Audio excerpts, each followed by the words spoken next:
السلام علیکم ورحمۃ اللہ تعالی وبرکاتہ۔ ورحمۃ اللہ تعالی وبرکاتہ۔ الحمد للہ الذی فضل سیدنا مولانا محمد صلی اللہ تعالی علیہ وسلم علی العالمین جميعا، اقامہ یوم القیامۃ للمذنبین المتلوثین الخطائین الہالکین شفیعا۔ اما بعد فقد قال اللہ تعالی فی القرآن العظیم اعوذ باللہ من الشیطان الرجیم كونوا مع الصادقين صدق الله مولانا العظیم وبلغنا رسوله النبی الکریم۔ چمنستان رضوی کے مہکتے پھولوں، شمع رسالت کے پروانوں، حیدر قرار کے دیوانوں، غوث اعظم کے شیدائیوں، غریب نواز کے فدائیوں، آئیے ہم سب مل کر سب سے پہلے کعبے کے بدر الدجا پر، طیبہ کے شمس الضحا پر، شافع روز جزا پر، دافع جملہ بلا پر، لمبے لمبے ہاتھوں سے بھیک دینے والے داتا پر، غریبوں کے ماوا پر، یتیموں کے ملجا پر، بے سہاروں کے سہارا پر، بے کسوں کے کس پر، رحمت للعالمین پر، طٰہٰ و یاسین پر، جناب محمد رسول اللہ صلی اللہ تعالی علیہ وسلم پر جھوم جھوم کر درود پاک کا نذرانہ پیش کریں۔ پڑھیں بآواز بلند، اللہم صلی علی سیدنا شفیعنا حبیبنا مولانا محمد بارک وسلم، صلاۃ و سلام علیک یا رسول اللہ صلی اللہ تعالی علیہ وسلم۔ ملک سخن کے شاہی تم کو رضا مسلم، ملک سخن کے شاہی تم کو رضا مسلم، جس سمت آ گئے ہو سکے بچھا دیے ہیں، جس سمت آ گئے ہو سکے بچھا دیے ہیں۔ اور کوئی پھر سے احمد رضا بھیج یا رب، کوئی پھر سے احمد رضا بھیج یا رب، عجب نجدیوں کا چلن دیکھتے ہیں، عجب نجدیوں کا چلن دیکھتے ہیں۔ معزز سامعین اکرام، ہر واعظ ہر مقرر خطبہ مسنونہ کے بعد قرآن پاک کی کسی نہ کسی آیت مقدسہ کو یا حدیث پاک کو اپنا عنوان سخن بنایا کرتا ہے۔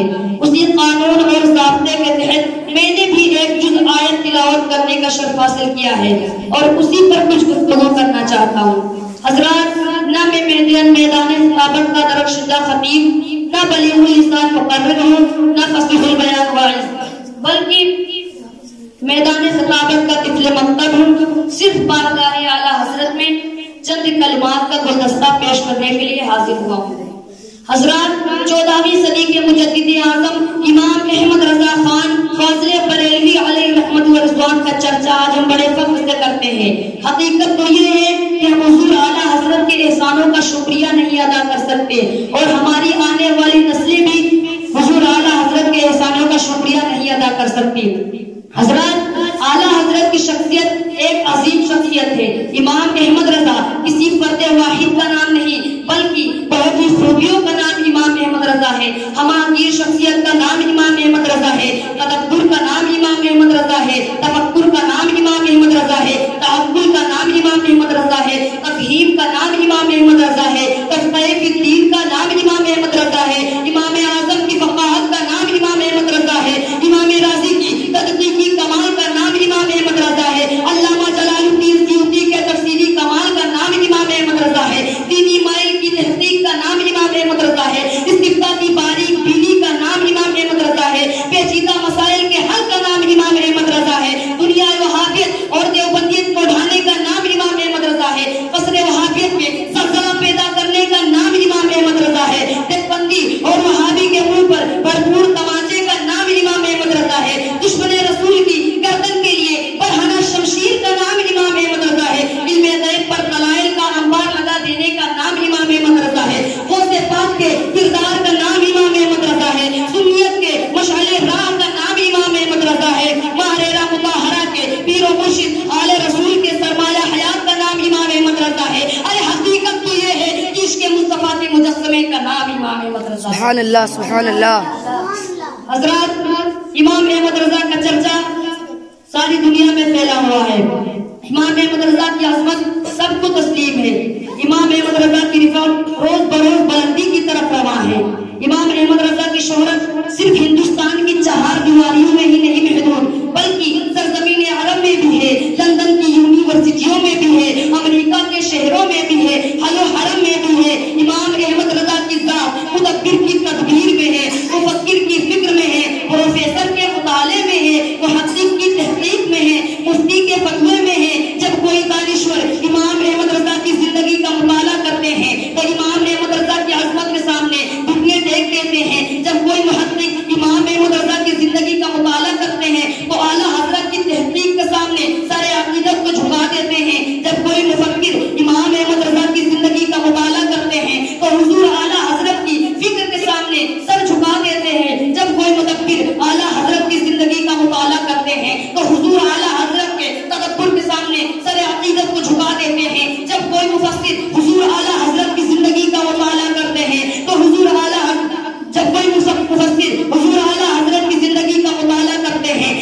سبحان اللہ سبحان اللہ.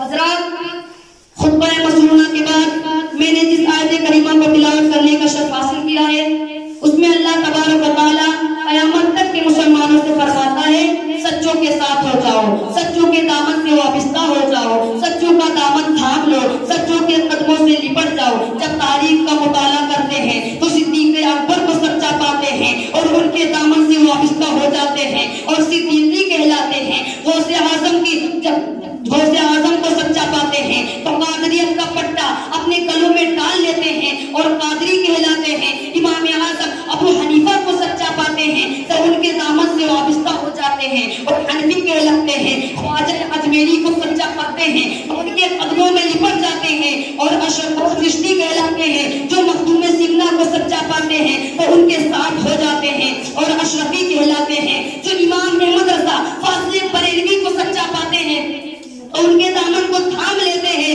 اور رضوی کہلاتے ہیں. جو مفتی اعظم ہند کو سچا پاتے ہیں تو ان کے ساتھ ہو جاتے ہیں اور نوری کہلاتے ہیں. حضرات، آپ حضور اعلیٰ حضرت کی زندگی کا مطالعہ کریں تو معلوم ہوگا کہ حضور اعلیٰ حضرت کا دنیا سنیت پر بہت بڑا احسان ہے.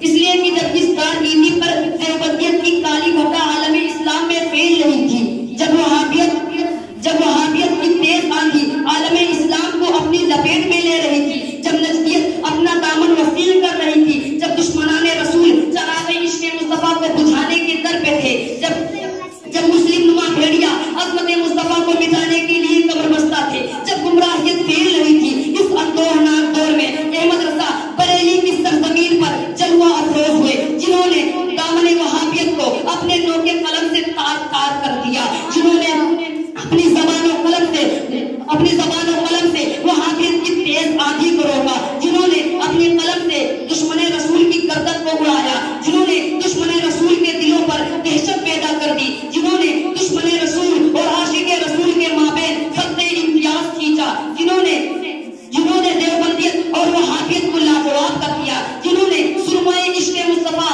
آنکھوں میں پہنا دیا، جنہوں نے ہمارے سینے میں عشق رسول کا چراغ جلا دیا، جنہوں نے ہر لمحہ عشق مصطفیٰ کا درس دیا، جن کی زندگی کا ایک ایک لمحہ عشق مصطفیٰ کے سکھانے میں گزرا. یہ امام احمد رضا کا احسان عظیم ہے، یہ امام احمد رضا کا احسان عظیم ہے کہ ہم کو غلام مصطفیٰ بننے کا طریقہ سکھایا. یہ امام احمد رضا کا احسان عظیم ہے، یہ امام احمد رضا کا احسان عظیم ہے کہ ہمارے سینے کو عشق مصطفیٰ سے روشن کر دیا.